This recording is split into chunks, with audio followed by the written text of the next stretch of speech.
A lot of you want me to watch PKL, Filipino Honor of King League, the pro league in Philippines. And I'm actually quite excited to do it. This is a grand final between Boom Esports and Blacklist International. Both teams are really, really popular, I would say, locally and internationally, right? Everybody knows about Blacklist International. Boom, one of the teams actually went to EWC previous year, and they're coming back again this year. They won the championship in a reverse sweep fashion, but Blacklist is going as well. So congratulations to them both. I gotta say, I watched the entire 7-game series, and what can I say? Honor of King is fun to watch for PKL, okay? It's very chaotic. There are just 1,000 things happening at once, right? Like you're looking at it from an analyst perspective. You're like, how do I address, like, where should I start? Like, it's literally everywhere.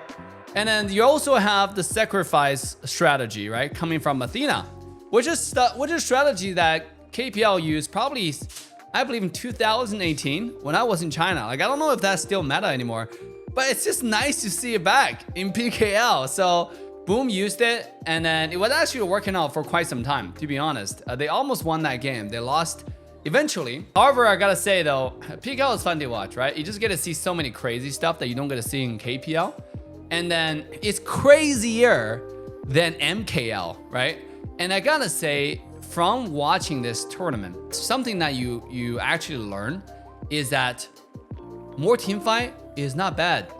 It's actually pretty exciting, to be honest. Let's take a look. Right off the bat, you can see already a lot of action back and forth, right? Just already insane amount of action. You got Marco Polo defending invade, living with threat of health. And then on the mid lane, there was fighting of Nuwa almost killing the Zhang Liang. By the way, this is just one game that I can pick. I cannot analyze all 7 games. I watched 7 games. Bro, it's too much. There are too much actions and I don't know what to start, right? But the reason why I picked this particular game, because there's a Lamb.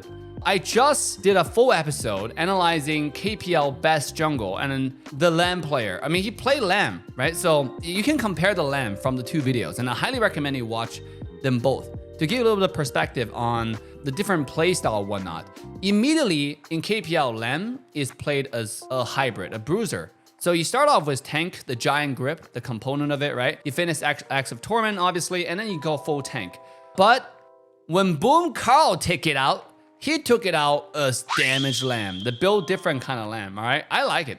You know, I like it because I tried damage Lamb and it didn't work out in my rank game. Maybe this Lamb is gonna prove me different. No, and I'm not saying that sarcastically. I'm actually saying that seriously, in a sense where Lamb can be build damage. In fact, I think recent patches on Lamb, which is not recent, but it's like most recent patch related to Lamb received a nerf in terms of tank jungle. So what I heard is Lamb players are more geared towards damage jungle now. However, KPL still runs Lamb as tank jungle, right? Just for the engage factor, not really for the damage, just for the survivability, and it still does a lot of damage as well. And also you have Baiqi on the Clash lane versus Miyue, which is something you don't see very often in KPL. And by the way, KWC, we will be playing on the global version, which is the version you're watching now. Probably June 26th, there's gonna be a huge update. And then that patch will be played on KWC. And I'm really, really excited for that. The point I'm trying to make is the global server does have the advantage in terms of meta. However, KPL is KPL, right? The KPL, the Chinese region teams players are just, they have too many years, like years ahead of experience. So Marco Polo, well, Golden Kai just try to steal everything right now. And he's succeeding at it, so pretty good job. And so far, pretty peaceful game. And Joshi is just gonna get the Tyrant. Let's see. They do have the tower pushing hero, which is Agudo. They have Princess Frost, really good at zoning. Are they able to push the tower here? They're leveraging the skill 1 monsters to start doing damage. Okay, Liang using ultimate here. Not using ultimate here, but yeah, Liang using ultimate here. But Baiqi got already over poked where he couldn't go back in anymore. The ult. He comes back with the ult, but it's not very effective. So good job for Blacklist on securing a kill. Even with Liu Bang's ult is probably the saving grace over there. But what I noticed from Blacklist, or well, should I say PKL, because they're the 2 best teams from, you know, Philippines, is there are a lot of commitment when it comes to team fight. Like people commit everything they have, and then it's just a lot of fights. I'm not necessarily saying it's good or bad. It's just a lot of fight. Look. Right here, same thing. Carl just goes in, right? Like, doesn't matter. You know, forget about it. Another thing I noticed with PKL is there's much less focus on the jungle monster, the small camps. A lot of times, they're much less focused not just on the small camp, but also on the buffs as well. Okay, Baiqi. Liang and Princess Frost combo, right? Completely get him screwed. And now Chad's sitting on 1 HP. He's not dying though. He's recalling. Yo, HoK recall is actually different from other games where you cannot just spam recall button. You have to use the movement button as well. So he's recalling. That's a lot of effort to invest into that recall button there. But good turnaround. To go for a Liang after like your target is already, after Baiqi is already KO'd, it seems a little bit ambitious, right? Because Liu Bang, just because Liu Bang went in, is 2 vs 3 under the tower, man. That's crazy. And Lamb was tanking Lamb was tanking. Sorry. You have Liu Bang was tanking just for Lamb to get the kill onto Liang. Lamb didn't even get it. Yeah. That's what can I say? Again, I think they're very passionate, and there are for sure a lot of things that PKL is learning, which is really good, right? You can see the team is learning really fast. I think the number one thing that I'm seeing the team needs is time. Like if there's more time, and then when the meta is the same, another thing is the meta has to be the same. Because right now, if imagine like a PKL team try to scrim, see how the team improve is by scrimming. If they scrim against teams, they play in an environment, they constantly play against teams who are a lot better than them, who have a different meta, and somehow that meta is superior, they will progress really fast. How do I know? So I'll give it an example, right? In a different game where we have the opportunity to coach and be involved with the team, a team will go to World and learn a lot of information. When they come back to like NA, what will immediately happen is, yes, they have an advantage by learning all this information, but when they started playing Scrim, all of a sudden you notice like in NA scene, they're not number one. They're not miles ahead of the other teams anymore because the Scrim, they're starting to practice against the other teams. The other teams learn really fast. Right now, what I see from a PKL, should I say, is that I don't know if they're scrimming against a Chinese team. I think they probably cannot, right? Because of the meta difference. China is on a completely different patch, and to invest the team to train against the global server is very, very difficult. That means they have to either get a Chinese server account, they have to get like a Chinese server account. That means they have a lot of heroes that simply don't know, or they have to tell the Chinese players to not use certain heroes, which is like, it's just like for either side it's not really productive. So I don't think it's going to be like, organically scheduled or both sides wanted to practice, but for sure, this team needs time, and they have the potential to be really, really good. For sure, they need more time and need to be on the same patch as the top players. Let's see, Baiqi engaged. A beautiful ult here, and followed up with Nua's teleportation, but it's not enough.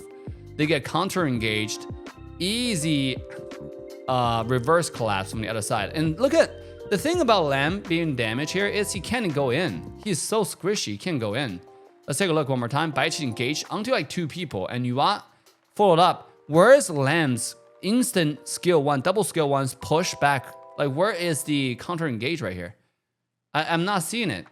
He's looking, and he's just looking, and he's continuing to look, and he's still looking, and then his teammate is dead, and he's still looking, right? Another thing I noticed from PKL I'm watching is there's a lot of there's more often than not a lot of missteps, right? A lot of misplays coming out from players. I think more than the micro mistake is more of a the one thing is hero proficiency. Number 2 is like just miscommunication with the team, right? So Lamb finally have to go in here just so the minion wave doesn't come into the tower, so don't all die. Ooh, instant matrix here from the Nua. That's why I like Nua so much. Joshi still going in from this direction, throwing ultimate, knowing that Liu Bang is charging. That's a mistake. He's still attacking. Yeah, Joshi was a little bit too aggro. And that's something I noticed from when Joshi, by the way, is one of the best jungler. He's really good at a lot of the characters that's available in the global server, right? He's insanely good. I love his Luna. I love a lot of character Joshi plays. But the playstyle that you noticed, I think it's a server-wide thing that you notice, like a trend, which is really, really aggro. When you see somebody comes in, the instant reaction is let's go in. But instead of like an entire, I would say team decision of just retreating in time, right? Let's not fight anymore. If we fight, who's staying in the front, who's staying on the side, instead of like a 1 HP Agudo, right? Who's staying in the front with blood. Did he even have blood rage? Yeah, he didn't have blood rage ready. So, and that was just a little bit too aggro there. So he had to pay for his life. Now they're doing this shadow tyrant. Oh, actually regular tyrant. They got it, bottom tower defended. So far, Pretty interesting game. 16 kill on the board. I want to see the heart rate monitor, bro. Because PKL is so interesting to watch with all these KOs, all these kills all across the board. I would love to see the heart rate monitors on each player. It's like when every team fight is happening, you just see like heart rate going 120, 160, like, well, 120, 140, 160, 180, right now. Okay, let's take a look. Liang engaged. There's 3 people here. His team is... Look, this is what I'm talking about, right? Joshi is backing out, and you have Chaz going in. Like, look at this. Oh, he's not backing out. He's got pushed by... I was like, what? That looks weird that one person's flashing, the other person's not even... And not to mention, Liang should not be the person to engage there. That was kind of risky. So, Liang's able to get away. That's a cleanup. Oh, Chammy, the class laner. Lamb is able to find almost a cleanup here on this fight. This fight is one of those very interesting team fights here. Yeah, they just got wiped here. Let's see, pull back. Joshi got pulled back by Baiqi. Wow. And Marco Polo went in, got himself killed. Lamb finally went in here. Let's see, where's Lamb?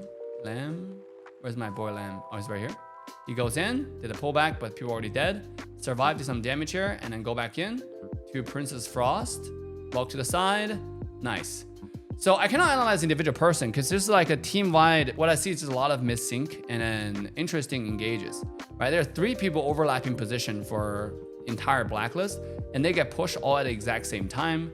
Chaz winning on Yuwa here, but you know, get immediately canceled. Liu Bang's ult as well.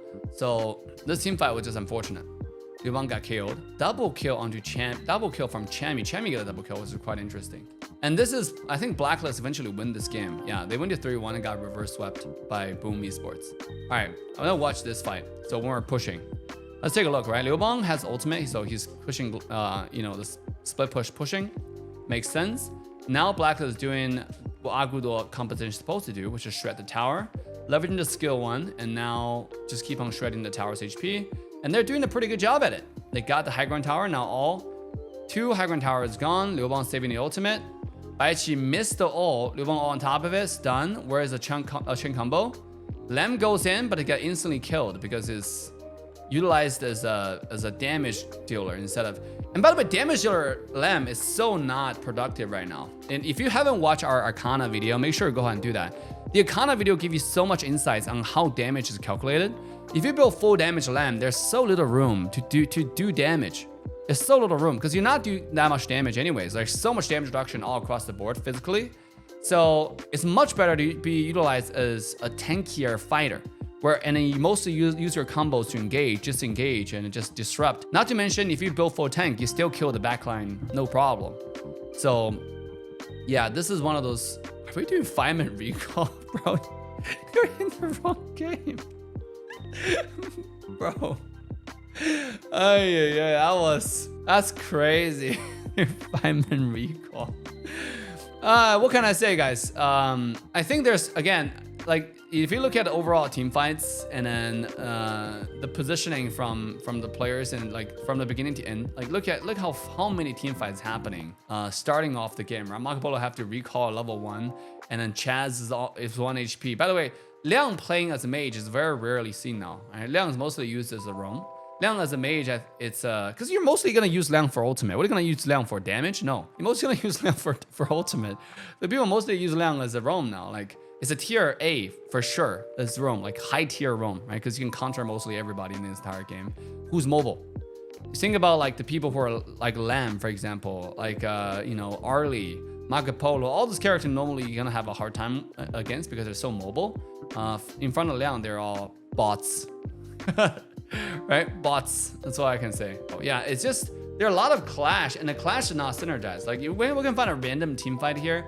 It's just fight just happens without the team getting ready. If you watch KPL, the thing that I noticed when I compare is KPL team fight only happen when there's something that the team wants. That's number 1. Number 2 is mostly happen not on a 2v2, not on a 1-on-1. It's mostly on a 4v4 or 5v5 or 4v5, 5v4 tower push kind of scenario. It rarely happened on a 1-on-1 scenario or 2v2 scenario or 3v3. And that's something that we see frequently in PKL, right? So for sure, when I watch PKL, I think the players, by the way, all those players are top players. They're really, really good. So when we watch this, like you have to watch with a lot of respect in terms of, you know, the player skills and their hard work to practice, right? I'm not saying that in terms of like, oh, you know, this players are bad to compare to KPL. Yeah, KPL players have been playing for 10 years. Of course they're good, right? But the main aspect we're looking at is how can the global region improve to quickly give the global server, like next time when the KWC happen, which team is gonna give the KPL team the best run for their money, right? That's something that I'm really, really excited about. I think every team has a shot here, especially consider to have the meta advantage, but certain things have to be focused on, like focus improvement in order for this thing to really work out, right here. With that being said, guys, what do y'all think? Leave a comment down below. Let me know. This is just some general assessment because I watched the full 7 games. I really don't know how to start this analysis. A lot of things are happening at once where I can't see the macro rotation strategy. And I'm trying to watch like one particular laner. Okay, what maybe this laner can give me like something I can focus the story on. And it's chaotic. I watch the next person, it's kind of chaotic, right? So it's interesting for sure. And let's take a look at, just let me give you one more example, right? Look at Carl. He engaged onto Princess Frost right here, right? So right here, if he just ult, he can push Princess Frost back and that might be a KO. But because he used one more auto attack, like basically this is related to hero proficiency. So if his skill 1, just auto attack 1 time and immediately ult. Basically don't use the second auto attack. The position that he will landed, he will be finalized. Well, how do you say it in English? If you just skill 1 auto attack, he will actually finish off his position right above Princess Frost, right? Like this. And then use his ultimate to reverse push Princess Frost. But because he used 1 extra auto attack, just the 1 extra auto attack, turned out to be the game changer. You know, it turned out to be not productive anymore and have to use his ultimate. Again, on a Miyue, that's not going to achieve anything. So for sure, Lem requires a lot of mechanics, you know, a lot of practice, like by the thousands of games in order to optimize the best combo. Right here, just engage 1 more time and have to back out. Baichi just got kind of full sent in, not able to do too much, right? Try to cancel that. Not able to do that. Skill 1 missed. Skill 2 missed. Yeah, so unfortunate. Guys, leave a comment down below. Let me know what do y'all think. With that, Sunday signing off, and I'll see you all guys next time, if there is next time. Sunday signing off. Bye for now.